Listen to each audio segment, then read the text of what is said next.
You're listening to Pet World Radio, and this is the Addictive Reef Keeping with Tyler Johnson. Stay tuned for live chats, expert guests, tips and tricks, product reviews, and many more topics. Hey, and welcome to the Addictive Reef Keeping Show. I'm your host, Tyler Johnson, and tonight we are talking with Tall Sweet. This is a freaking honor to talk to this guy. I've seen this guy all over the web on the MDI. He's the co-founder of that website. He's also has another website called Fishtal, Propagations, where he pretty much logs how he breeds and what works for him. But the coolest thing is this guy is helping marine breeders all over the world with his techniques and his site. So, Tal Sweet, I need to know what got you into the hobby and what kind of passion you have that has driven you to this point. Hey, Tyler. Thanks for having me.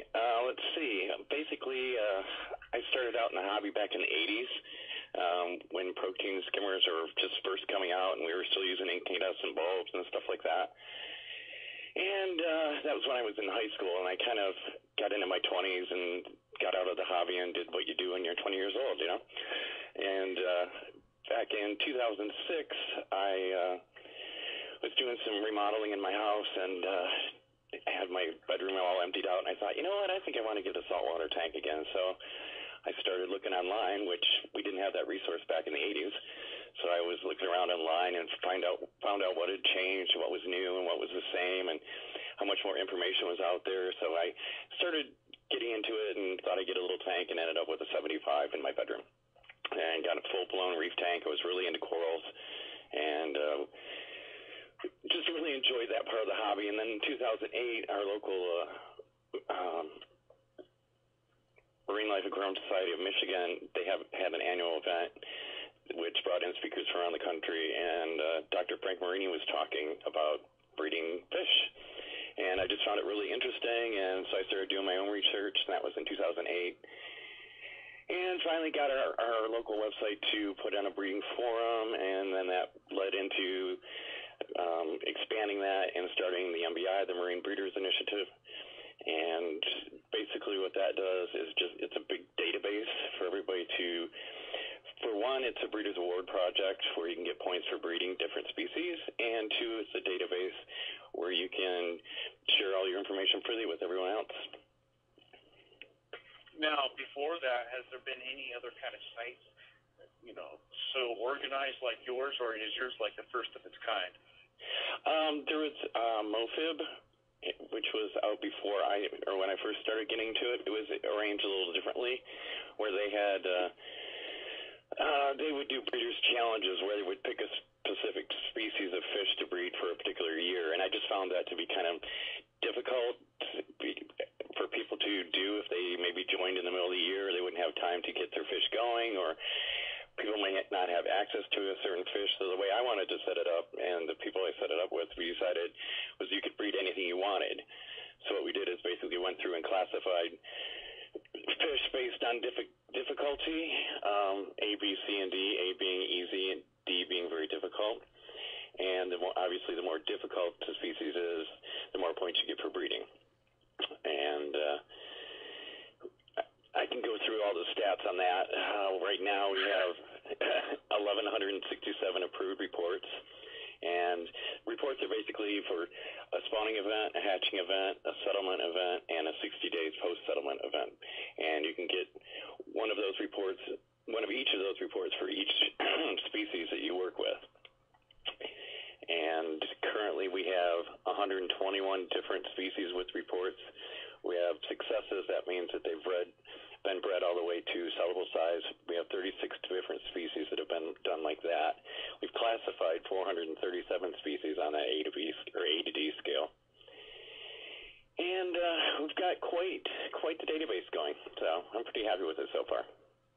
Yeah, that's cool. You're kind of incorporating, baseball and a huge database where, people can learn. I understand that marine breeding is in its infancy. Our generation's so lucky You know, I look at my reef tank every single day, and I'm so grateful. I'm so blessed to have something so relaxing in my house. You know, in the 1800s, they're sitting there with their goldfish or their bass, you know, in their tank. So these advancements that we're making in marine, it's just showing you the capabilities of our hobby.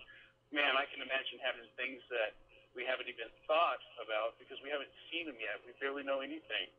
Have you heard anything about these regal tanks? Are they able to get this done not just in an aquarium? I know we want to pretty much have this show based on how to breed clownfish, but I just got to have the answer from you on this. I would say we have a member from Australia, David Nancaro. He's working with the hippo tanks, and he's gotten as far as anyone, as far as I know. I'm not sure if he's done anything lately with them, but he's been working on those quite extensively. He's got a website or a blog set up for it and everything. Karen Britton in Hawaii is working a lot with different angel species, Genicanthes species angels.